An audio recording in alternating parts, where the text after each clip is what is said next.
John chapter 12, verse 42, where the Bible says, "Nevertheless, among the chief rulers also, many believed on him, but because of the Pharisees, they did not confess him, lest they should be put out of the synagogue."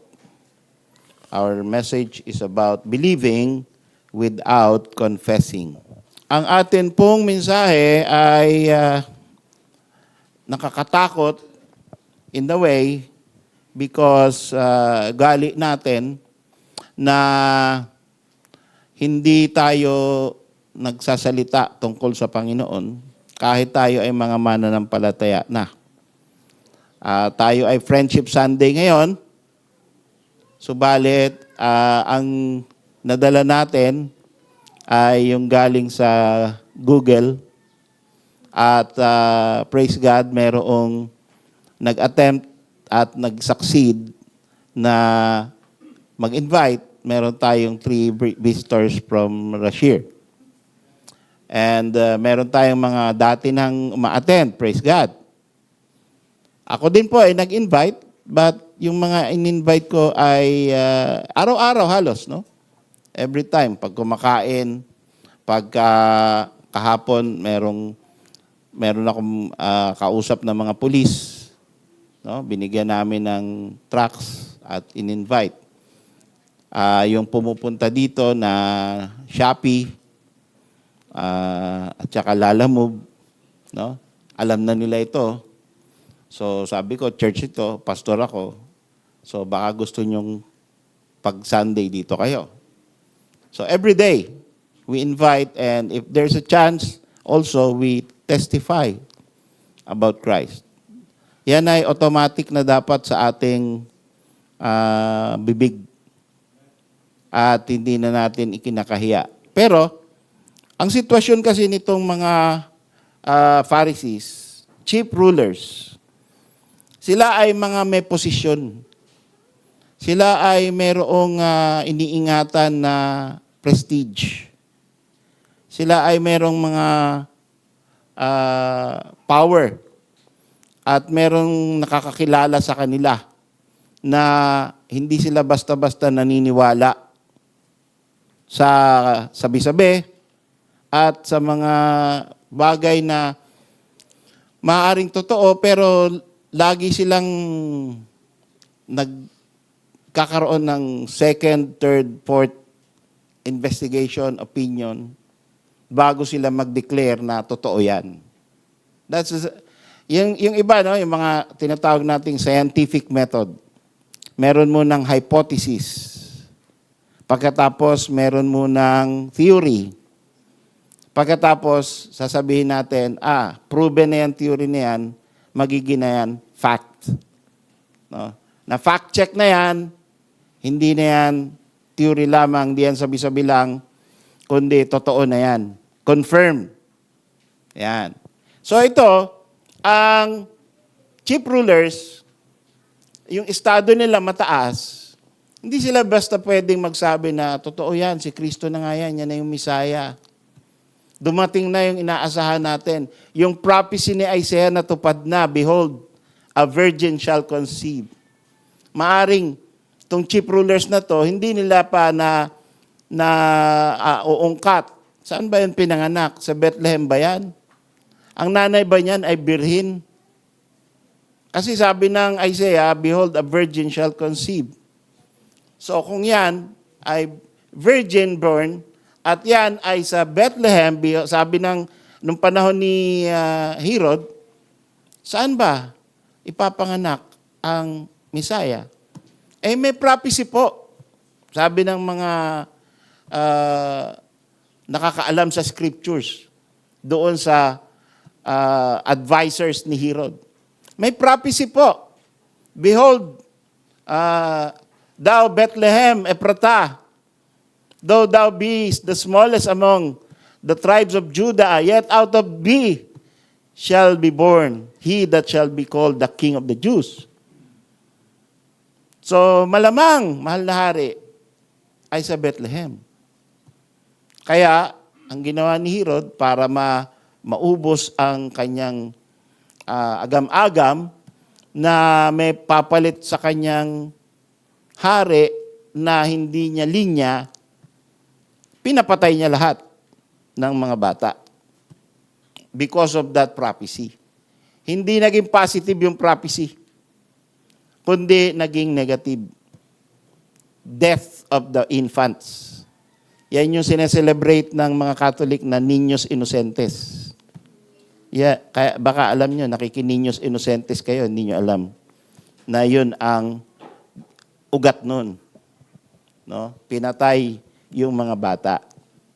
Ngayon, patuloy pa rin. Pinapatay ang mga bata. Fetus pa lang, pinapatay na. Na umugong sa balita natin, na meron pala sa grade 10 na debate na ang fetus ay hindi pa tao. Yan pala ay ginagawa ng debate sa EPS. At I don't know kung yung sa inyo, yung kayo ay merong grade 10 student, kung yan ay isa sa mga libro. Isipin nyo, dumating na sa ating bansa ang pagtatalo tungkol sa ang baby ba na nasa sinapupunan ay hindi pa tao. Dadating ang panahon, mauuso na yung abortion sa ating lipunan.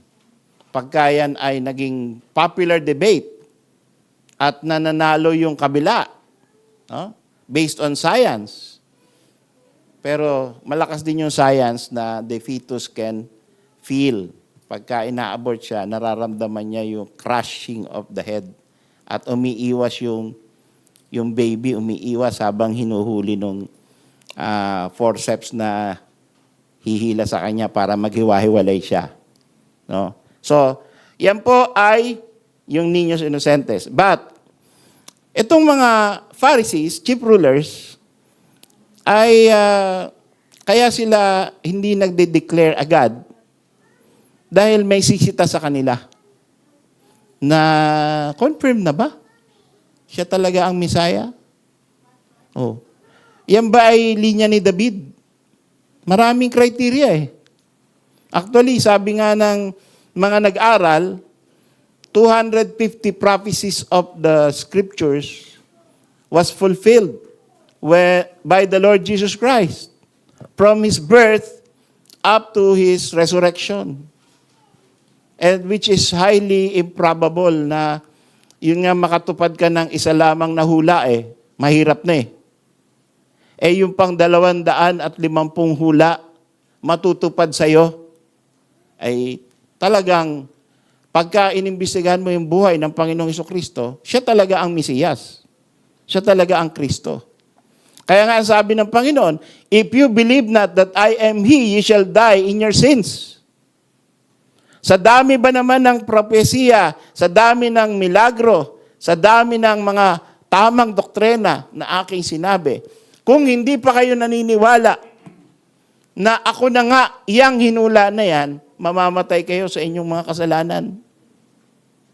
Masyadong, yung panahon na yon ay masyadong malaki ang burden dun sa mga nakakita sa Kanya.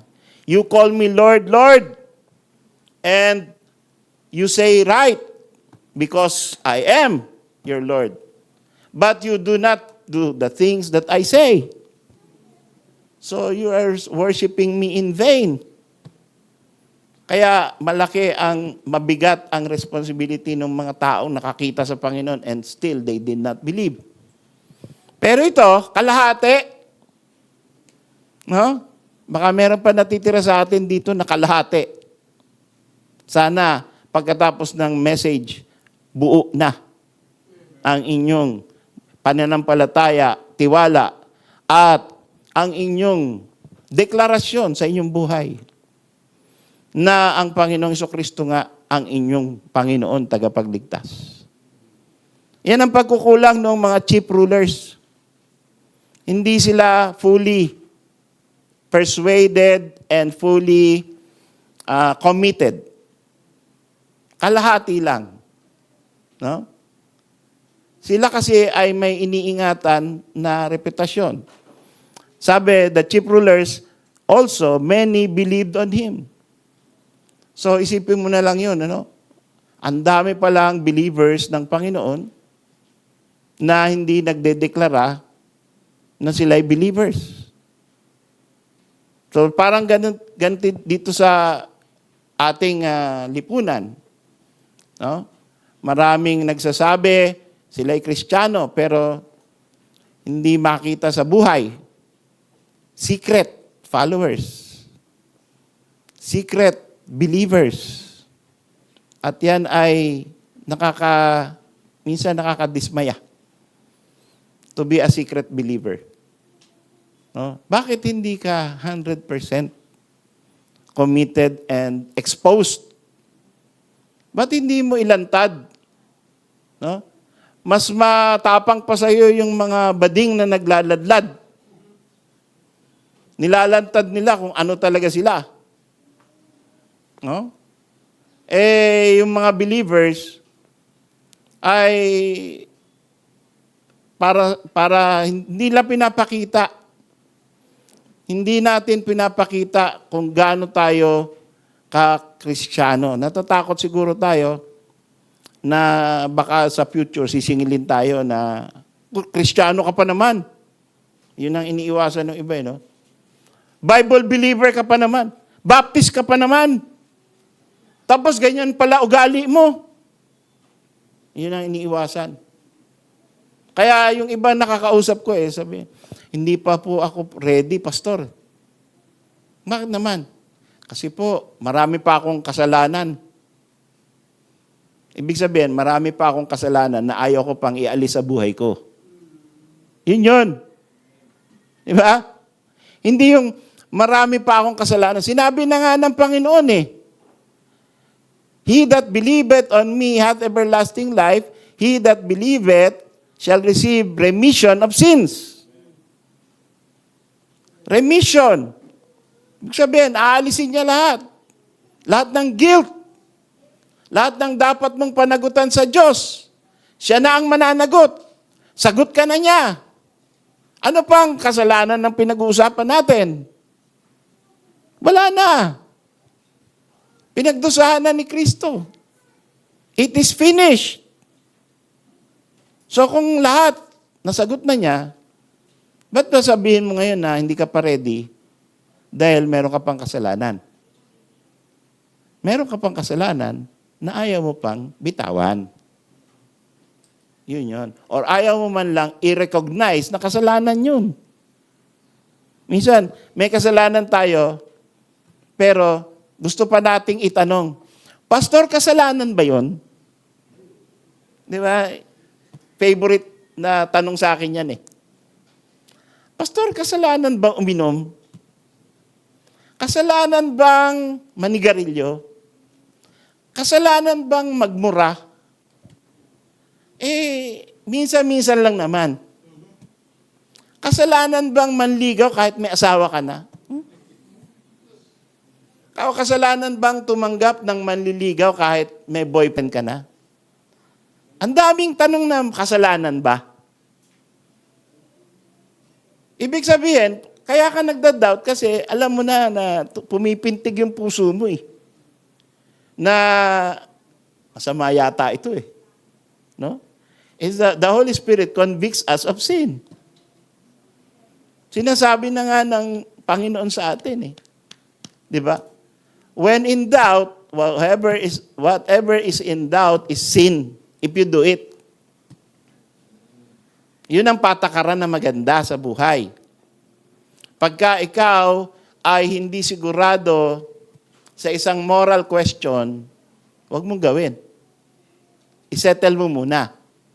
Kasi pagka ginawa mo, pero meron ka pang doubt, nagkakasala ka na dahil dun sa sitwasyon na yun.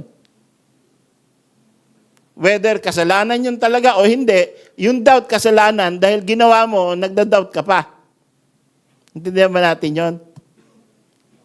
Yun ang sinasabing iwasan natin. No? Pastor, pwede ba akong sumama sa piyesta? kainan. Pwede ba akong magninong sa binyag ng bata? Pwede ba akong umattend ng Catholic Church at sumamba sa imahen, tapos iimbitahin ko siya, attend naman daw dito. So, quid pro quo. Diba? I scratch your back, you scratch mine. Pwede ba yon? Alam mo na hindi eh. Kaya mo tinatanong eh. No? Kaya lang naniniguro ka. Para bagang pag sinabi ng pastor na pwede, may imprimatur kang gumawa ng kasalanan. Hindi porket nagsabi yung pastor na, lalo na yung mga hindi nag-aaral, pwede, ibig sabihin, pwede na nga. You compare with scriptures. The pastor does not say something is not sinful porket sinabi niya hindi sinful yan, pwede yan. No? Kagaya ng iba, no, nag-live-in. Nagkaroon ng may asawa na, no, sa abroad lalo na, no, sa mga sa amin sa Riyadh dati. Sumasama sa amin. Tapos sasabihin, pastor, may agreement kami ng asawa ko na wala na kaming pakialaman. Kaya pagdating ko dito sa Riyadh, kumuha na ako ng bagong partner. Tapos, nagpakasal na kami. Islam nga lang, kaya hindi kami hinuhuli. Pwede ba yon? Tinanong ako, pwede ba yon? So, alam mo namang hindi pwede yan eh. Because, the Bible teaches monogamy. One husband for one wife for life. Diba? Kung gusto sana ng Panginoon na dalawa yung asawa, sana gumawa siya ng dalawang Adan sa isang Eva. Tigkalahati sila ng ribs. O hindi kaya, dalawang Eva sa isang Adan. Dalawang ribs ni Adan, tinanggal. Siguro nakaganon na siya lagi. No? Kulang na yung dalawang ribs niya. Pero, hindi ganon eh. Sabi niya, there is only one Adam and one Eve. So that is what we believe, that there is no bigamy. No? Although may mga propeta na pumayag ang Panginoong Diyos, hindi ibig sabihin na in-endorse, kundi yun ang nangyari sa buhay nila, kagaya natin. Marami tayong ginawang mali, pero ginagamit pa rin tayo ng Panginoon by the grace of God. Hindi porket tayo ay pastor, deacon, or teacher, ay ibig sabihin 100% wala kang ginagawang masama na pinapayagan ka ng Panginoong magturo na hindi ka namamatay. No? Hindi ganon. Siguro, nung Old Testament, masyado mahigpit, isang kasalanan lang, yung inaalay nilang apoy, kinakain sila. If you offer strange fire to the Lord, the fire will eat you. If you challenge Moses, the ground will open and swallow you. If you challenge the leader, and if you murmur against God, snakes will come and bite you and kill all of you. Oh, ganun ka-strict noon. Umabot pa yan sa New Testament na nagkasundo yung mag-asawa. Sabihin natin, 100% offering natin, pero ang totoo, 50 lang. Nagkasundo si Ananias and Sapphira. And nabuko sila ng Holy Spirit, of course. Why hath thine heart taught you to lie against the Holy Spirit? You have not lied against men, but against God. And immediately, he died.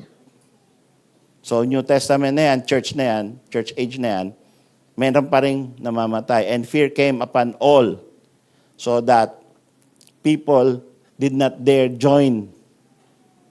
Natatakot sila na nag-join sila ng church, tapos sinungaling pa rin pala sila, namamatay pala ang nagjo-join ng church na sinungaling.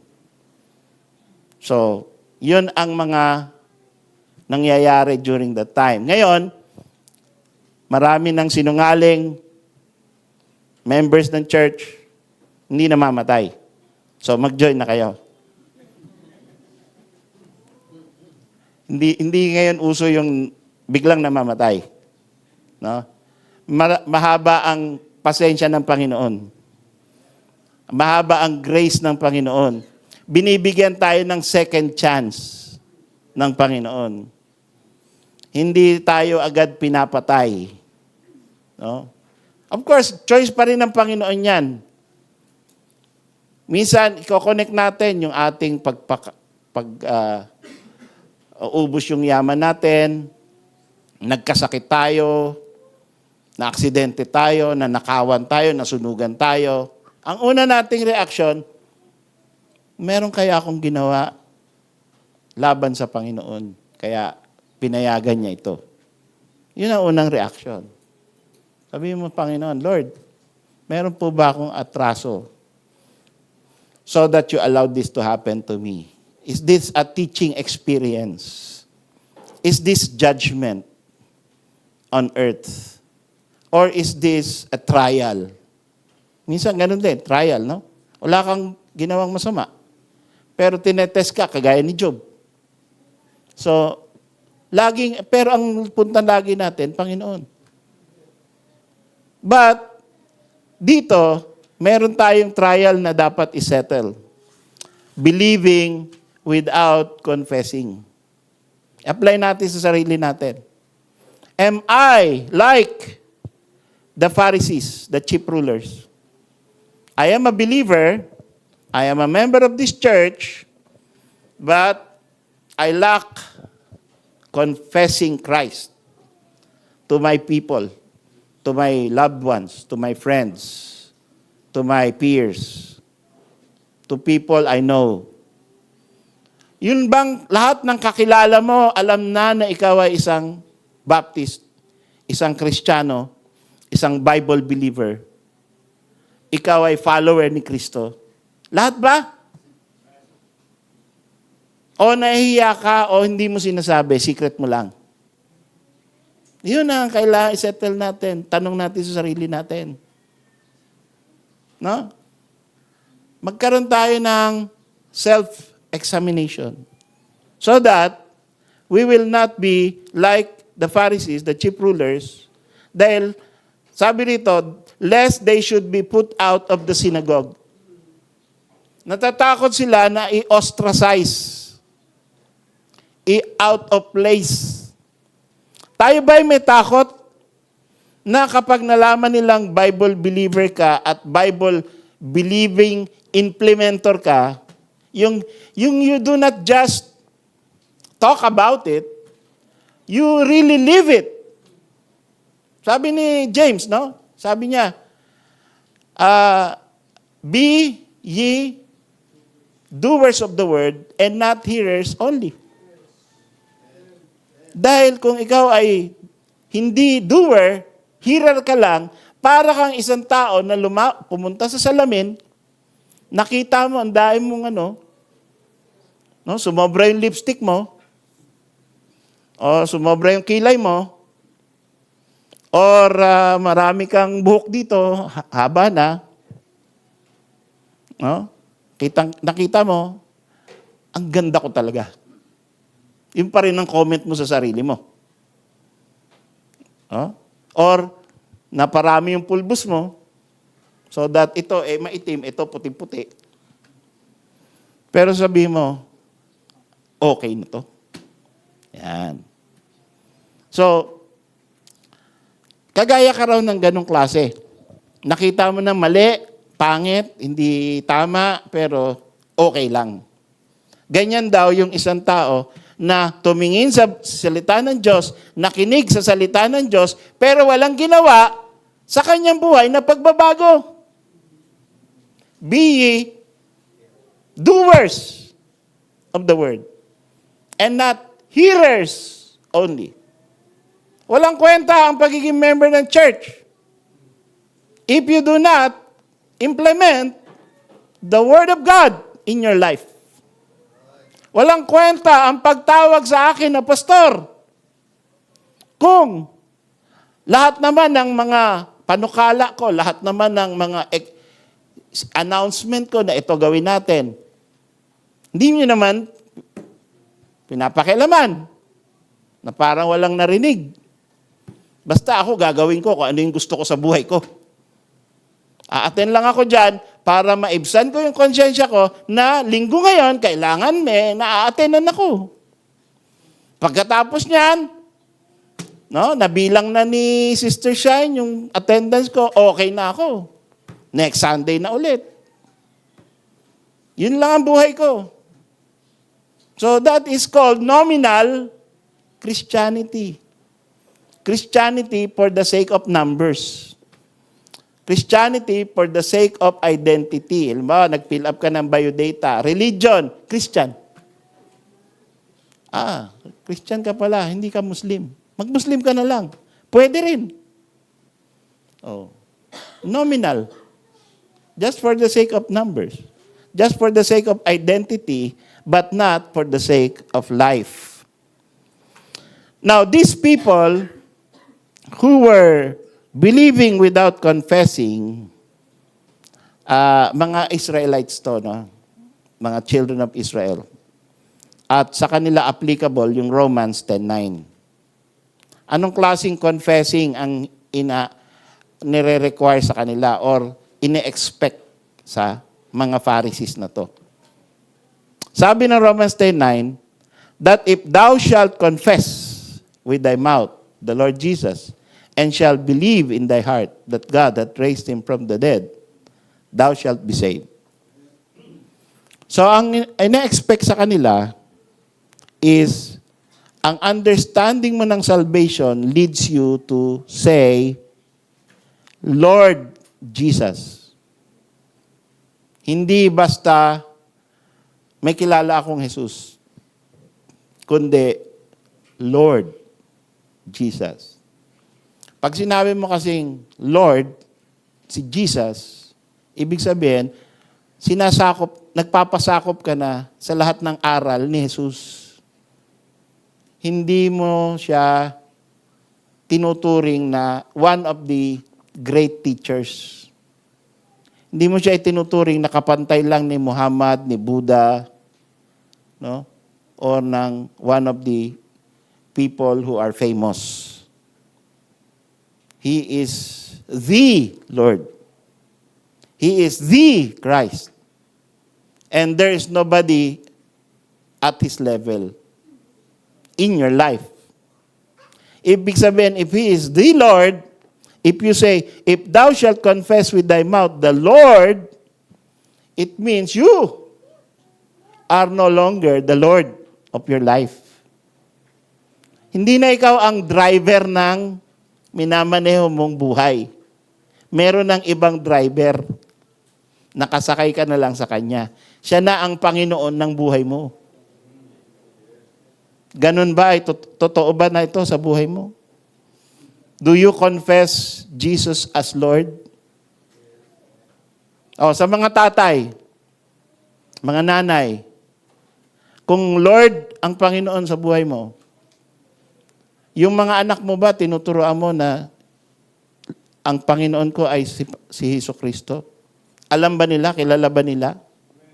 So that pagka pumunta ang isang tao sa bahay mo, magiging obvious, this must be a Christian home.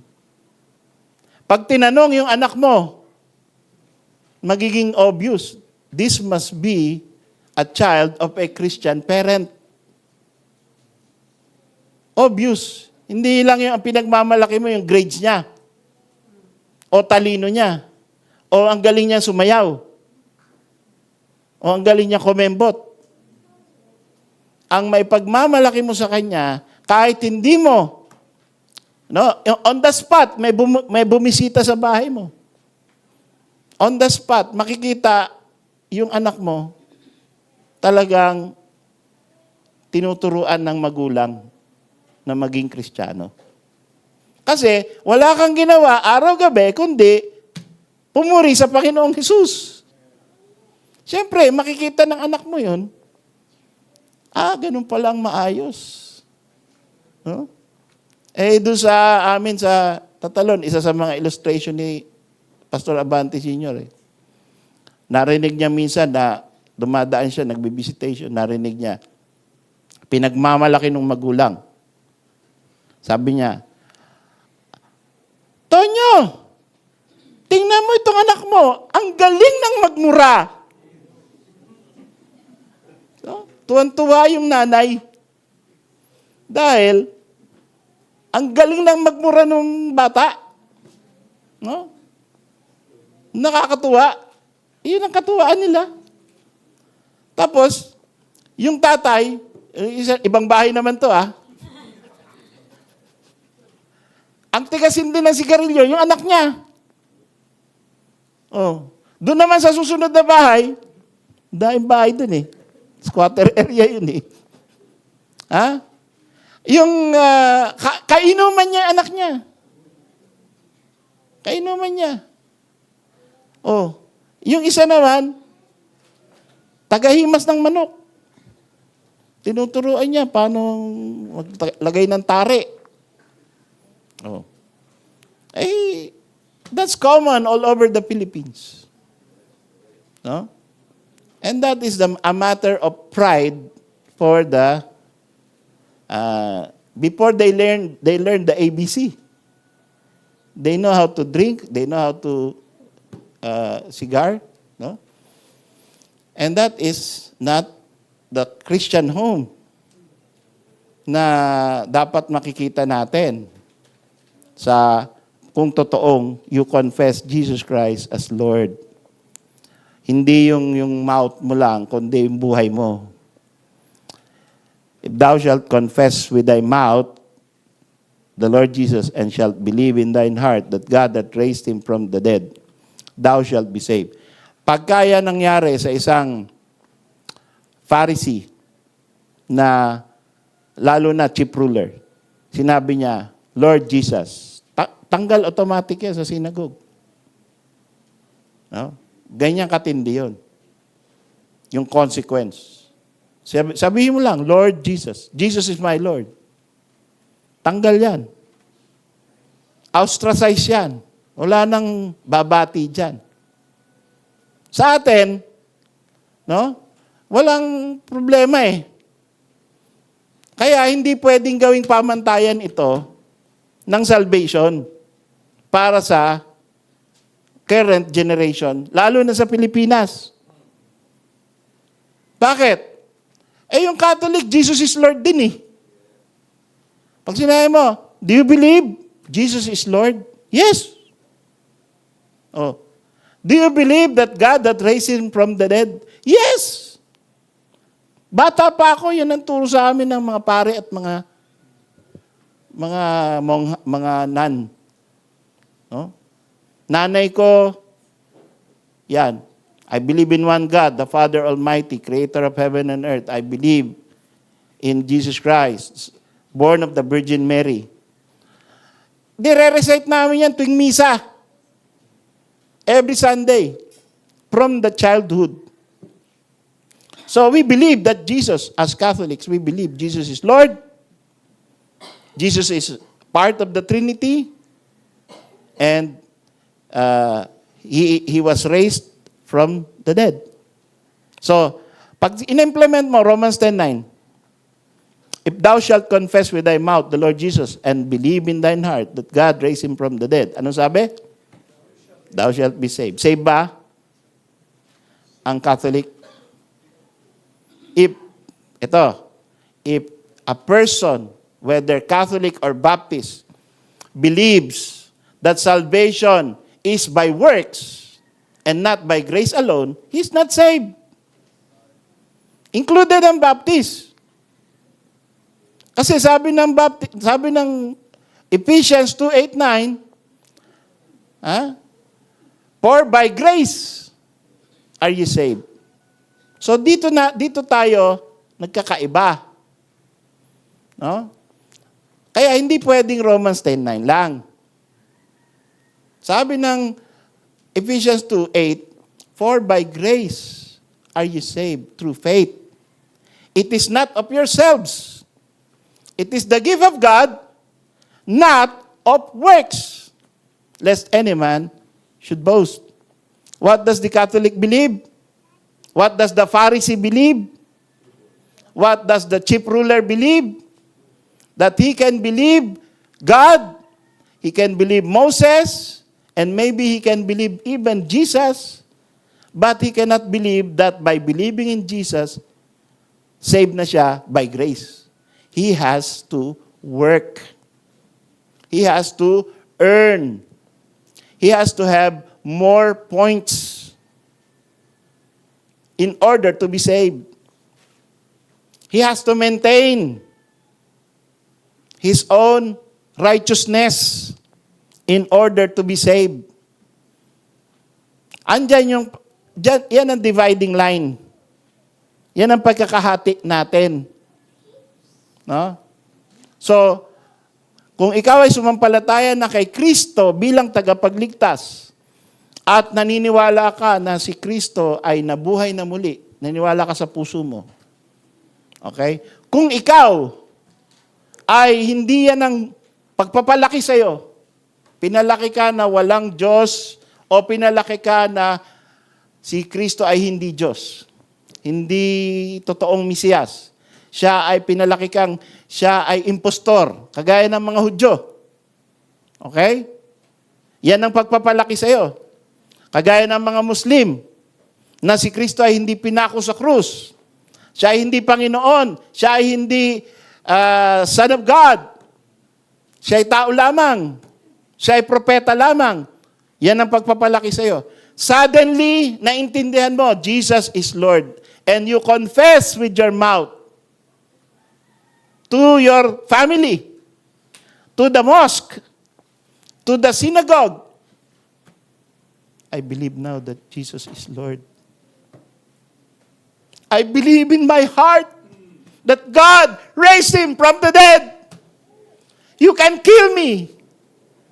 You can kick me out. But this is now my belief. Thou shalt be saved. Yun. Yun ang tunay na salvation na nangyari sa puso. Kasi pinalaki siya, iba. Pero kung pinalaki ka, yun na nga talaga, ang pagpapalaki sa'yo, wala namang kinaiba, kundi Bible din. No? Lahat ba nang naniniwala sa Bible? Lahat ba nang may hawak ng Bible, ligtas? Oh. Lahat ba nang nagsasabing, Lord Jesus, ligtas na? Iba ang, nakita niyo? Iba ang ituturo natin. Iba ang sasabihin natin, ang tunay na kaligtasan ay kung naniniwala ka na ang pagkapanginoon ni Jesus included yung kaligtasan mo na hindi mo na kailangan pagpaguran dahil siya ay namatay na para sa iyo. Substitutionary death for your sins. Yun naman ang tinuturo natin. Na kapag ikaw ay naniwala na si Kristo, not by works of righteousness which we have done, but according to His mercy, He saved us. Yun ang kaligtasan natin. By the mercy of God. Not by our own works. Not by works of righteousness. Kasi maraming naniniwala na may Bible nga, Bible nga ang hawak nila, Lord Jesus nga ang tawag nila, pero works of righteousness nila ang kanilang kaligtasan. Kailangan matanggal yan. Dahil ang sinasabi ng Bible, not by works. Magiging Panginoon mo si Kristo if you believe not by works, not by your own works of righteousness, which you did, but by the works of righteousness of Christ, which is passed on to you. Yun ang Lord Jesus. you believe and you confess that the righteousness of Christ and the righteousness of Christ alone is justified by God, and when it is imputed to you, nilagay sa account mo, wala kang account, zero yung account mo, negative. Pag yung account mo ginamit sa langit, impyerno ka. So, kailangan mo ng somebody who is recognized in heaven na yung account niya ipapasa sa'yo. Diba? Pag zero ka sa GCash, di ka pwede magbayad. Illustration lang, no? Pangit na illustration, pero yun lang ang kaya ko eh. Okay?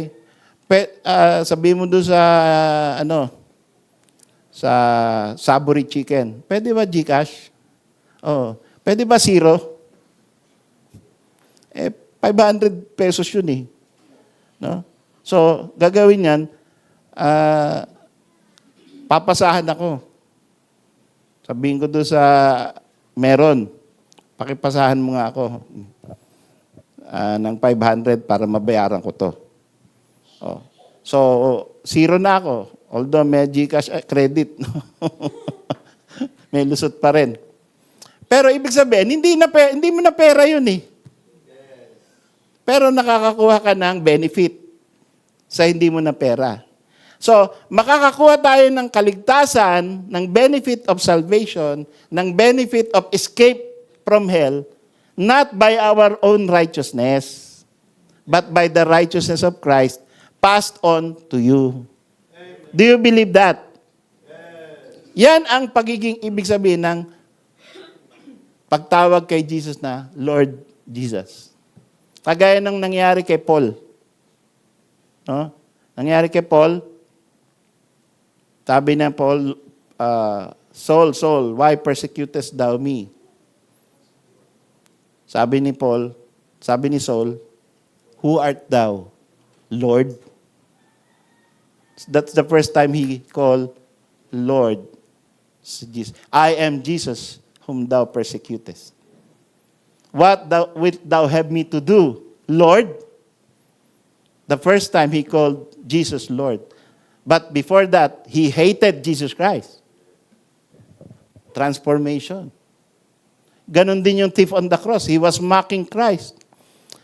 Kung ikaw nga ang Son of God, bumaba ka dyan, tapos iligtas mo kami. Yung dalawa sila. Jewish sila. No? Hindi si Hestas tsaka si Dimas ay si Dimas ay righteous at si Hestas ay masama. Hindi, pareho silang masama. Nagtutulong sila. Kung ikaw ang anak ng Diyos, bumaba ka dyan, tapos iligtas mo kami. Suddenly, sabi niya, Lord, nakapako sa krus, tinatawag mo, Lord. Dahil nakita niya, by the grace of God, nakita niya na merong afterlife.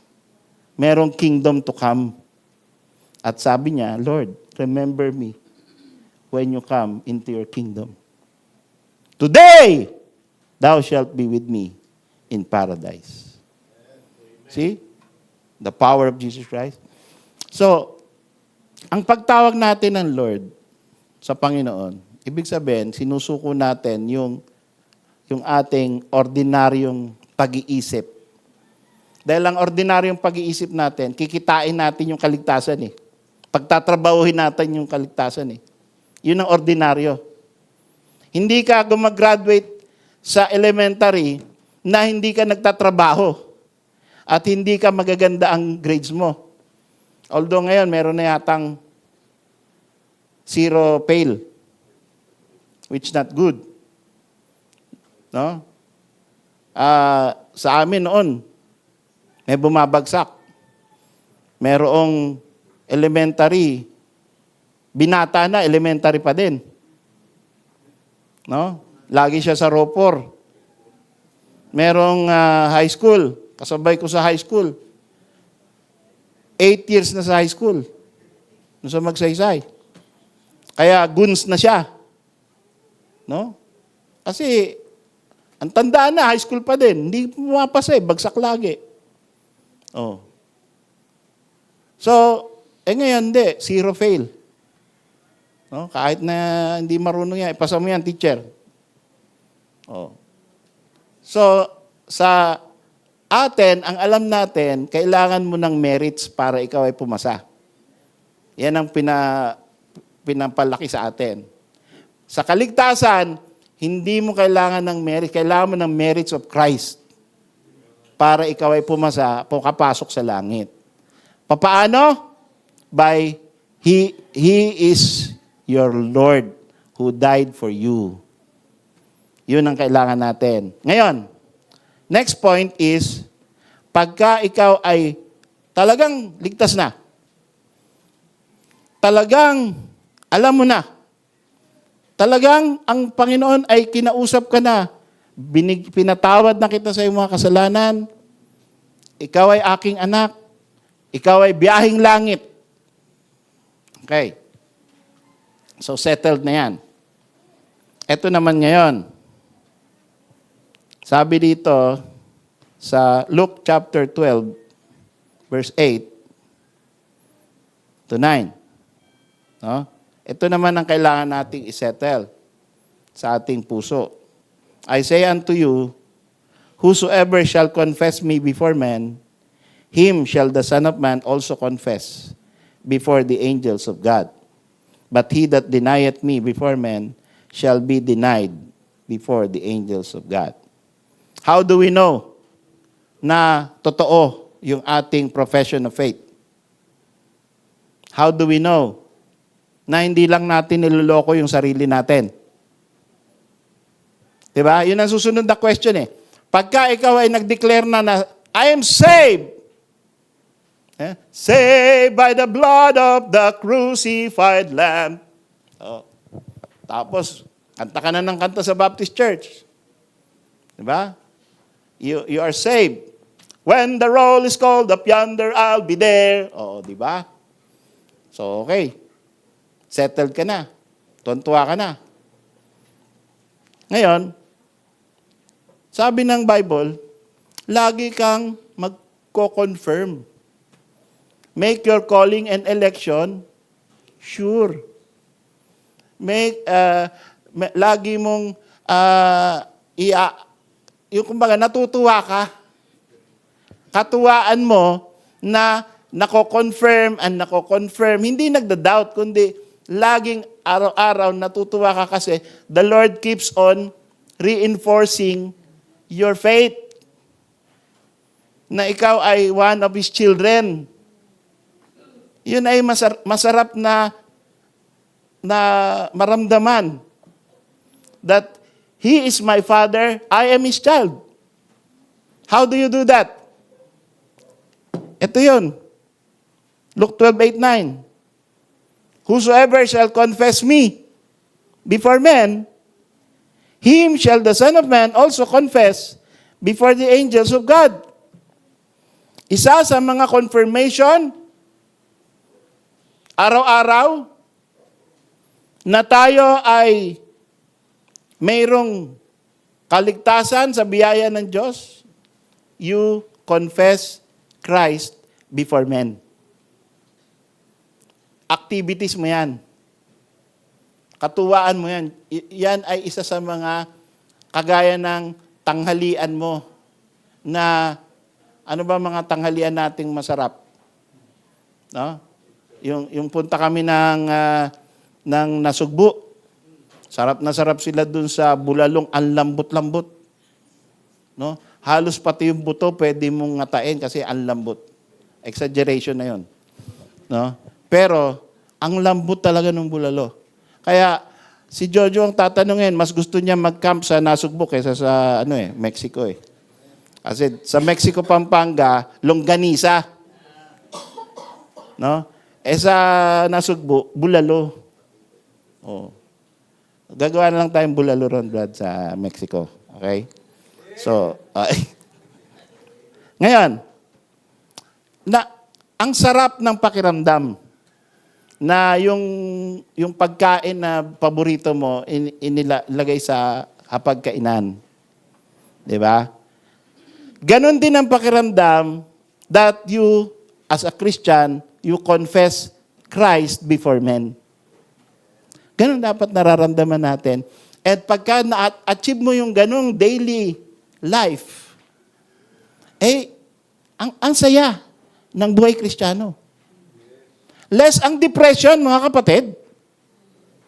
Kaya bakit may mga Kristiyanong depressed?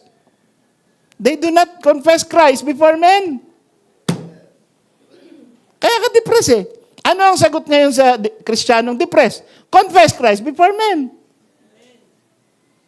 Pagka ikaw ay nalulungkot, pagka ikaw ay parang walang meaning ang buhay, pero Kristiyano ka, alam mo ligtas ka. Anong gagawin mo? Mag-soul winning ka. Umawit ka sa Panginoon. Para talong-talo yan. Yung depression, baliwala yan. No?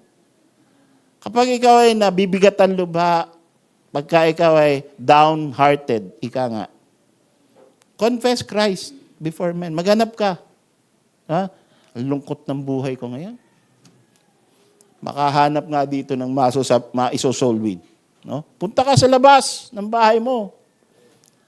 Bradley ka. Yung nagtitinda ng taho. Ba? Titinda ng mangga. Nagtitinda ng kutsinta. Ay, pabili nga. Huwag mo naman sitsitan pala.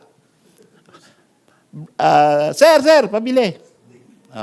Habang nagsasandok siya ng kung ano man, taho o ano, kilala mo na ba si Kristo?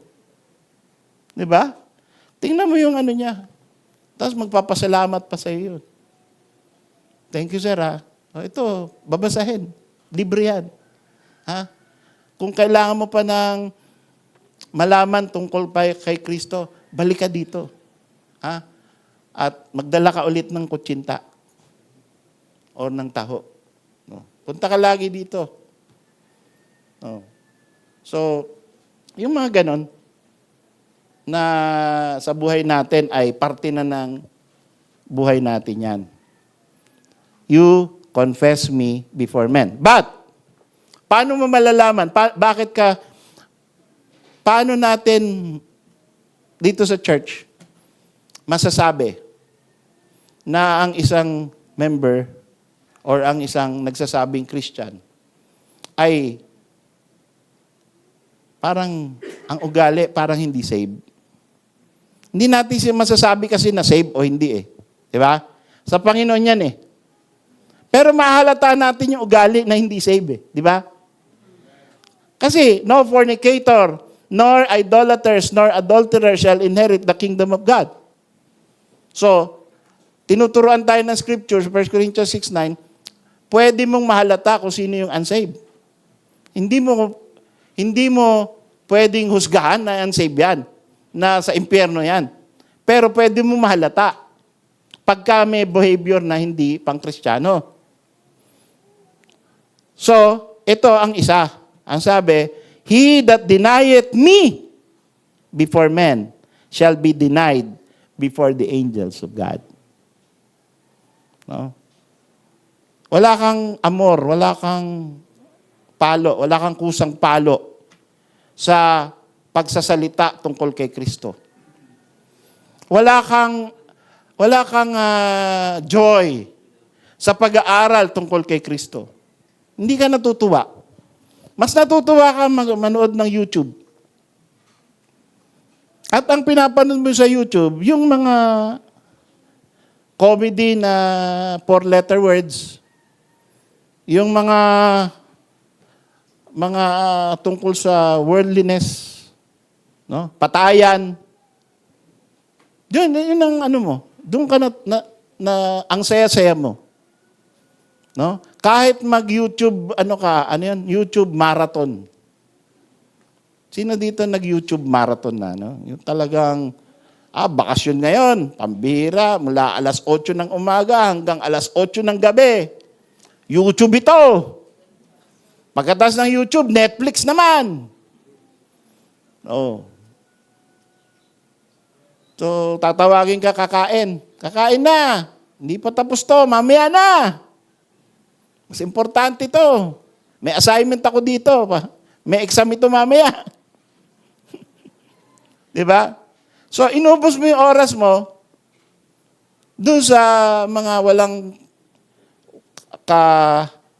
kasaysaya, walang kapararakan. You did not have pleasure in sharing Christ. So, when you don't have pleasure in sharing Christ, you deny. You deny it to yourself. And aminin mo, hindi ka talaga natutuwa eh. Hindi talaga yan ang joy mo eh. Hindi talaga yan ang pleasure eh. Wala ka talagang amor dyan eh. Hindi, di ba? Pagka ganyan, ay self-examination dictates that you ask God, what am I? Am I truly a Christian? Am I really already a believer? Why do not I have delight in confessing you before men? Am I just a backslider? So yun ang kailangan nating kanya-kanya tayo na isettle. So mga kapatid, let's all stand.